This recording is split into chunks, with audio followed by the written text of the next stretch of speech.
Here's a very little known way to make sure that you stand out in an interview. But what a lot of you don't know is that you actually did this. You just weren't aware that you were doing it, but it's what got you the job. Here's how one candidate asking one question got them the job. As I've said multiple times, the questions that you ask during an interview are really important.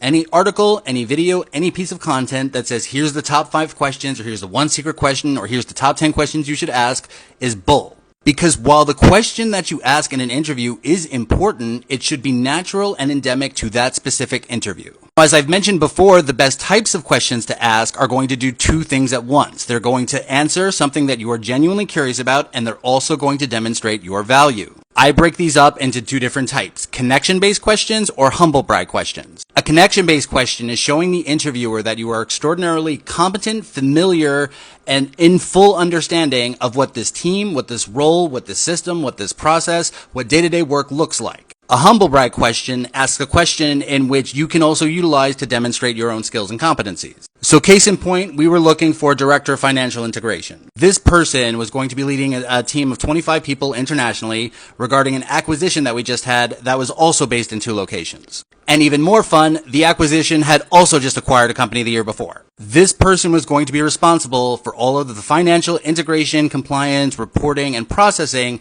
as related to making sure adherence within the US, Europe, and South America. There were 9 candidates.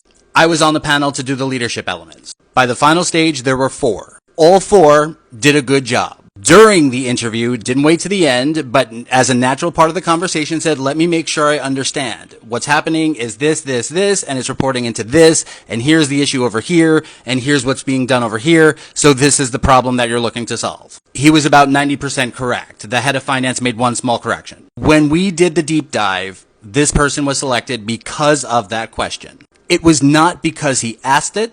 It was not because the other candidates all didn't do a pretty good job, but rather he took time during the interview to ask a question that was genuinely curious to make sure that he understood what was happening, but rather focused and demonstrated his level of understanding. He saw immediately exactly what the landscape was for something that was relatively complex and knew exactly how to insert himself in it. He all of a sudden declared himself competent and confirmed in the minds of the full interview panel. So many of you don't know that was why you got chosen for your jobs. No matter how good your intro pitch is, no matter how great your hero stories are, or your star-based methodologies, the interviewer or the interviewee that gets selected is almost always the person that demonstrates the highest level of competence and competency to come in and do the role.